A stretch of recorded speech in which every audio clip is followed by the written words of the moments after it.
Hello, everyone. Becky Brett here. I am an executive coach for creative souls, for artists, content creators, and entrepreneurs. And if you're new to the channel or to my Instagram, I do weekly readings, oracle card readings based on the Labyrinth oracle card deck created by Walter and Kathy Pullen. And the reading covers what we need to release, receive, and then integrate for the coming week. So for those of you who are new or who may have forgotten since last week, the mantra of the Labyrinth is release, receive, return. What do we need to let go of? What do we need to receive in its place? And how do we integrate all of this into our lives to achieve what we want and to receive our heart's desires, to get what we want out of life. So here we are with this week's reading. I've shuffled and I am now cutting the deck. And let's see what the cards are telling us to release, receive, and return. And wow, okay. Interesting. All right, let's get down to it. In the release position, we have the overpass or differences. So we are in a time of Mercury retrograde, which whether or not you believe in that being a thing, you may find that communications right now are a bit awkward, that maybe you are misunderstood or you misunderstand others more easily right now.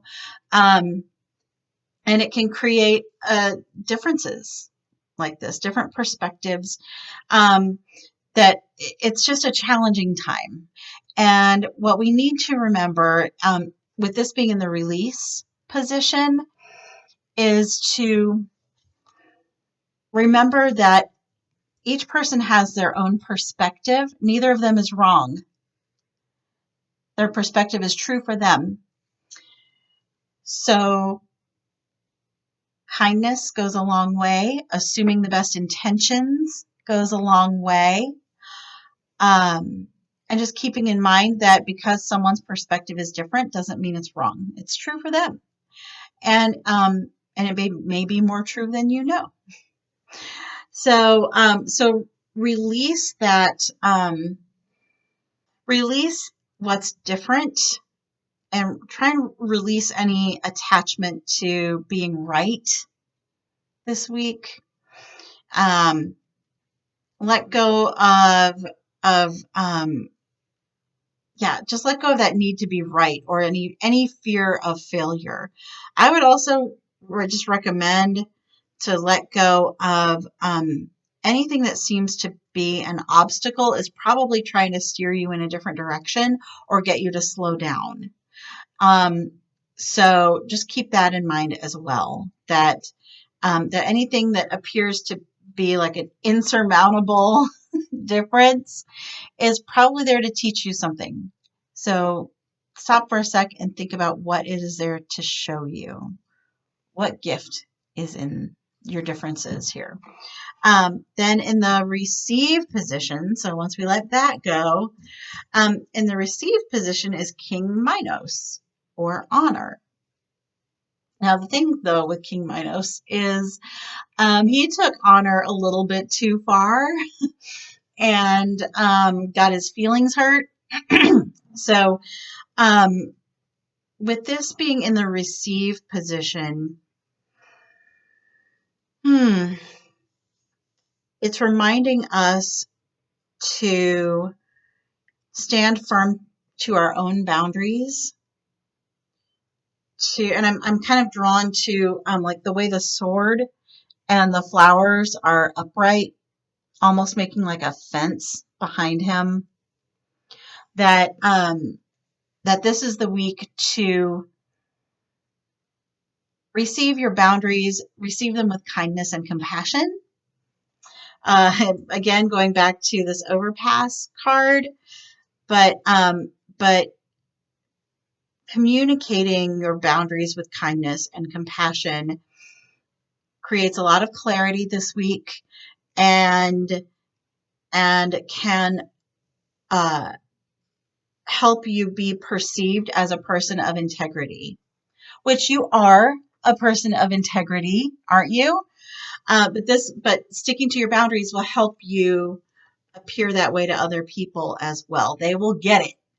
They will get it. Like, oh, this person means what they say and says what they mean. And then what this leads to is what we want to integrate into our life this week is this idea of the straightaway or freedom, which is ironic given how many planets are in retrograde right now. Again, whether you believe in that or not, you may notice that things are a little bit of a struggle right now. Like things don't flow as smoothly. But here's the thing. Okay, so um, if you think of a river and you think of how the water flows over the rocks, now the water could get to a rock and be like, dang it, I'm stuck here behind this dumb rock. But it doesn't. It flows over it, around it, and that is what will help you this week. And that way it will feel a bit more like a straightaway or this sense of freedom. It'll feel like that, even if you are twisting and turning and going over rocks that could have been obstacles before. So, okay. So if there is a story to this week, oh, let me see what the anchor card is here at the bottom. Oh, well, this is nice. It's Ariadne or Yin, and it's that feeling of receptivity. And I gotta say, water has been kind of a theme for me lately over the past couple of weeks.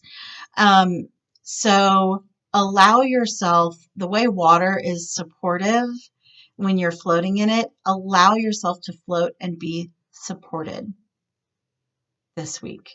Interesting. Okay, so the story of this week in the cards is let go of needing to be right, respect differences with people, let go of needing to hold on to your own perspective. At the same time, receive boundaries, though. Be a person of integrity. Do what you say you will do.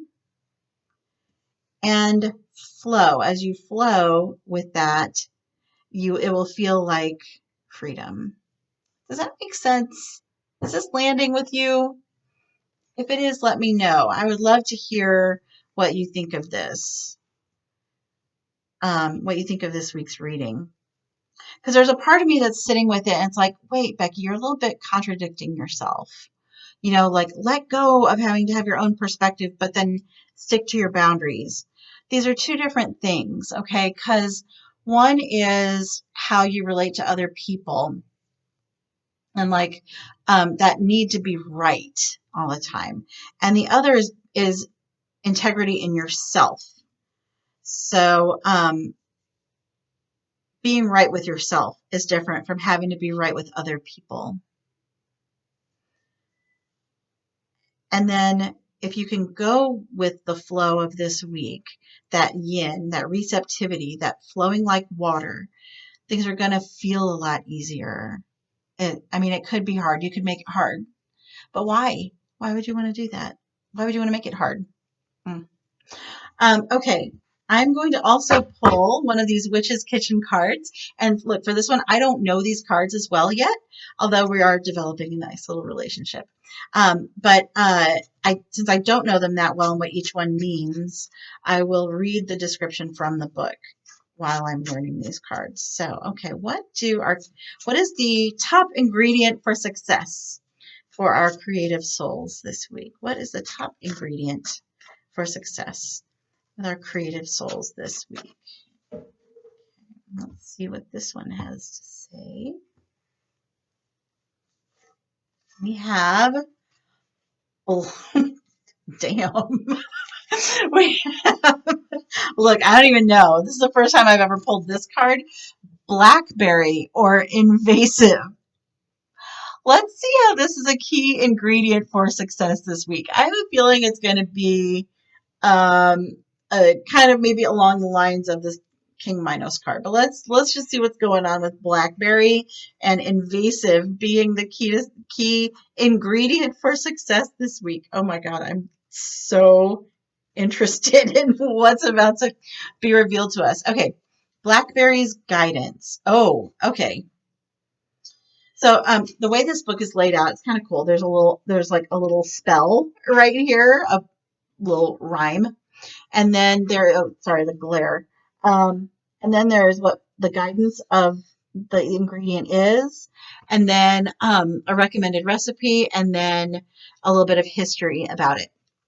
Let me share with you what what this has to say. So blackberry, invasive, time to break free, boundaries in place. Ooh, see? Intruder, stalker, get out of my face. Thorny, sharp branches and berries of black protect from invasion to prevent attack. This magic is worked with harm to none. So mote it be. There, it is done. Okay, so Blackberry's guidance. Somebody is desperate to be part of your life and could be pushing your buttons right now.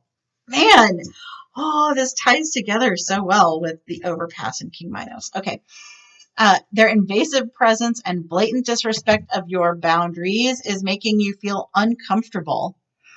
Neighbor disputes could be an issue for you as boundary lines are crossed, or you may be fighting for personal space at work. Time to break away and free yourself from the entrapment and attachments of others and heal from anything that is causing you unease. If you permit, I shall protect you from unwanted invasion with my thorny branches. Plant me in your garden to prevent energy vampires from crossing your threshold. And if my thorns draw perpetrators' blood as dark and juicy as my berries, then you can be sure that justice is served. I love it. I'm going to go buy some blackberries this week from the store. Um, so, uh, so this is about boundaries. It is about freeing yourself from what is holding you back. And so based on this guidance, I would recommend you take a look at what feels invasive to you right now. Hold the line with your boundaries. And if you need to, because the Blackberry talks also about using me, use me as your protector. So look around your life and see what you can use as your protector when it comes to boundaries. Something I'm fond of doing is always checking my calendar and putting on my calendar time to do like the actual work that I need to do. Because a lot of times, at least for me, I'm in a lot of meetings, and some days it feels like all I do is sit in meetings and answer email, and I don't actually do the work that I need to do. So that's a tool that I use. That's my Blackberry. Oh gosh, like the phone. Do you remember those? Those phones, smartphones, Blackberries. Wow. This just came full circle to the mid 2000s. Um, so, so find something in your life that could be a tool like that. Whether it's a calendar, maybe it's a person. Like, oh, my assistant says I can't, my boss says I can't, my parents say whatever it is. You could use that person. My therapist, my coach. Blame me. Say, oh, my coach Becky said I can't possibly take that on right now. I'll be your blackberry bush. Um, so find ways to if you need a tool to be your protector, there are ways to make that happen, or a person. I'm just curious what's at the bottom of this deck. Catnip or bond. Interesting. So here at the bottom of the deck, anchoring it is catnip or bond. So perhaps your blackberry bush is someone who is close to you, someone you've bonded with. So look for that first as perhaps the tool that you need to protect yourself from energy vampires. I love that phrase, energy vampires.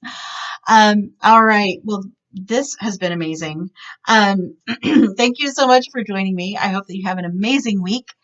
I will be posting a big announcement on Instagram tomorrow and Facebook but I can tell you right now, mark your calendars. Where'd my phone go? Oh, here we go. Okay. I want to get the date right, but I think it's June 12th, Saturday, June 12th. Let's see. Yes, Saturday, June 12th. I will be doing a day-long goal setting workshop. What makes this different is that it will be based on the Labyrinth mantra, but also setting goals that actually mean something to you, that means something like deep down in your soul. So we will uncover what that is. We will look at the different areas of life and pick 1 to 3 goals that you want to achieve in the next 90 days. And if this goes well, I'll make this a quarterly thing. I know I set goals quarterly because I can deal with 90 days. Like a year seems too long for me, and a month doesn't seem long enough. So I like to work in 90-day increments. So that'll be Saturday, June 12th. I will get all that information, the registration page up very soon, probably, well, tomorrow. Probably not tonight, but tomorrow. And that way we can all gather virtually on Saturday during the day and have this like virtual retreat experience and set some goals for Q3 of this year, or if you want to go all the way to the end of the year, but we're about to the midpoint of the year and it's time to see if 2021 is going the way we want it to. Thank you all for being here, and I will see you next time. Hey, you know what I haven't said in a while? You can lose yourself in a maze, but you can find yourself in a labyrinth. See you next time. Bye for now.